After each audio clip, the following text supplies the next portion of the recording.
خبرگزاری رسمی بلژیک بلگا گزارش داد مریم رجوی پرزیدنت مقاومت ایران روز جمعه از شهر ایپر بازدید کرد. او در تالار شهر سخنرانی کرد. از موزه فلاندرز فیلدز بازدید کرد و در مراسم آخرین پست در دروازه منین شرکت کرد. لترم نخست وزیر سابق بلژیک گفت جمعیت زیادی که به تالار شهر آمدند نشان می‌دهد که مریم رجوی نماینده دیدگاه ایرانیان برای تغییر در کشورشان، احیای دموکراسی و پایان دادن به اعدام‌ها و آزار و اذیت‌های وحشتناک است. او کسی است که مردم ایران بسیار قدردان او هستند.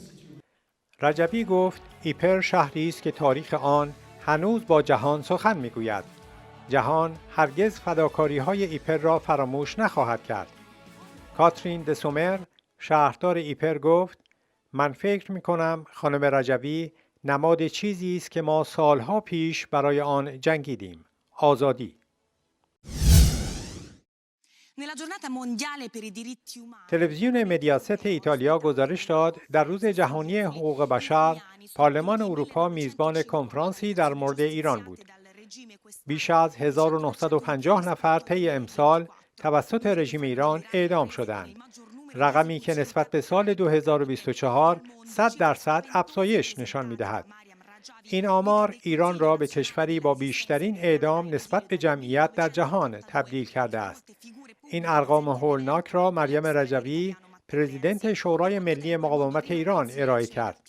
در میان شخصیت‌های شرکت کننده در این کنفرانس، ماتئو رنسی، نخست وزیر پیشین ایتالیا نیز حضور داشت. تلویزیون مدیاست افزود مریم رجوی گفت از اتحادیه اروپا و دولت‌های عضو آن می‌خواهیم به سکوت خاتمه دهند. از آنها می‌خواهیم بیش از این در قرار دادن سپاه پاسداران خامنه‌ای در لیست گروه‌های تروریستی تعلل نکنند. ایولایو بلژیک گزارش داد شماری از سیاستمداران برجسته اتحادیه اروپا از جمله گی فرهوفشتاد نخست وزیر سابق بلژیک در گردهمایی بزرگ مقاومت ایران که روز چهارشنبه 10 دسامبر به میزبانی پارلمان اروپا برگزار شد شرکت کردند. آنها از سیاست مماشات نهادهای اتحادیه اروپا در قبال رژیم ایران انتقاد کردند. نخست وزیر سابق بلژیک مماشات غرب در قبال رژیم ایران را محکوم کرد و از نهادهای اتحادیه اروپا خواست تا استراتژی خود را تغییر دهند و هرچه سریعتر تحریم‌های جدیدی علیه رژیم ایران اعمال کنند. ایولایو افزود مریم رجوی پرزیدنت شورای ملی مقاومت ایران با شور و شوق مورد تحسین حضار قرار گرفت. او گفت جنبش مقاومت در حال گسترش است. مریم رجوی طرح 10 ماده‌ای خود را برای ایران آینده اعلام کرده است. این برنامه به مانیفستی برای مقاومت ایران تبدیل شده است. نشریه حقوقی لاو ریویو در آمریکا گزارش داد سناتورهای ارشد آمریکا، رهبران امنیت ملی، مقامات سابق دولت و کارشناسان سیاسی در جلسه دو حزبی در سنای آمریکا شرکت کردند. این جلسه که در سالن تاریخی انجمن کندی برگزار شد، در لحظه‌ای تعیین کننده برای سیاست آمریکا برگزار شد، زیرا ایران با تشدید اعتراضات داخلی، سرکوب شدید و بی‌ثباتی فزاینده منطقه‌ای روبروست. جلسه سنا حاوی پیام مهمی از خانم مریم رجوی رئیس جمهور منتخب شورای ملی مقاومت ایران بود. مریم رجوی موقعیت جایگزین دموکراتیک مردم ایران برای دیکتاتوری مذهبی را تشریح و بر لزوم یک واکنش بین‌المللی اصولی تاکید کرد.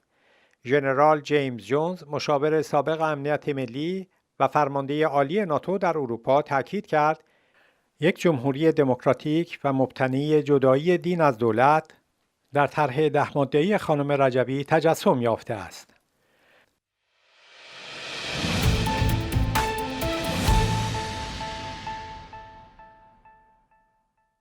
دبیرخانی شورای ملی مقاومت طی اطلاعیه‌ای اعلام کرد قضاییه جلادان زینب حزباپور حزبه از هموطنان عرب را در بیدادگاه ضد انقلاب اهواز به اتهام عضویت در گروه‌های باغی به 15 سال زندان محکوم کرد. او روز 20 آذر به بند زنان زندان سپیدار اهواز منتقل شد. زندانی سیاسی مسعود جامعی همسر زینب که در مرداد 1402 دستگیر شده بود، به اتهام عضویت در سازمان مجاهدین به 2 بار اعدام و 1 سال حبس محکوم شد. دبیرخانه شورای ملی مقاومت افزود در یک تحول دیگر داوود و سامان حرمت نژاد که به 15 و 12 سال زندان محکوم شده بودند، روز 18 آذر به زندان شیبان اهواز منتقل شدند. آنها همراه با زندانیان سیاسی محکوم به اعدام، فرشاد اعتمادی فر، مسعود جامعی و علیرضا مرادسی در 21 تیر به اتهام محاربه و عضویت در سازمان مجاهدین در یک پرونده مشترک محاکمه شدند. مقاومت ایران بار دیگر ملل متحد و ارگانهای زیرربط و عموم مراجع مدافع حقوق بشر و حقوق زنان را به اقدام فوری برای آزادی زندانیان سیاسی، به ویژه زندانیان زن و بازدید هیئت تحقیق بین المللی از زندانهای ایران فرا می‌خواند. عراقچی در مصاحبه با تلویزیون الجزیره گفت: ما هیچ وقت به آمریکا به عنوان یک مذاکره کننده صادق اعتماد نکردیم. هیچ کسی نمیتواند به آمریکا اعتماد کند. عراقچی به جنگ 12 روزه و احتمال حملات مجدد اسرائیل اشاره کرد و گفت: بخش عمده این تهدیدها جنگ روانی است، اما ما احتمال جنگ را نادیده نمیگیریم و نیروهای مسلح آمادگی کامل را در هر شرایطی دارند. وزیر خارجه رژیم در مورد برنامه هسته‌ای گفت: با بمباران نمیتوان تکنولوژی و دانش را از بین برد. آخرین خبر این ساعت. بنا به اعلام پلیس استرالیا، در جریان یک تیراندازی گسترده در ساحل بوندی استرالیا حداقل 10 نفر کشته شدند. به گفته پلیس 10 نفر نیز مجروح گردیدند. این تیراندازی در یک مراسم تعطیلات یهودیان انجام شده است.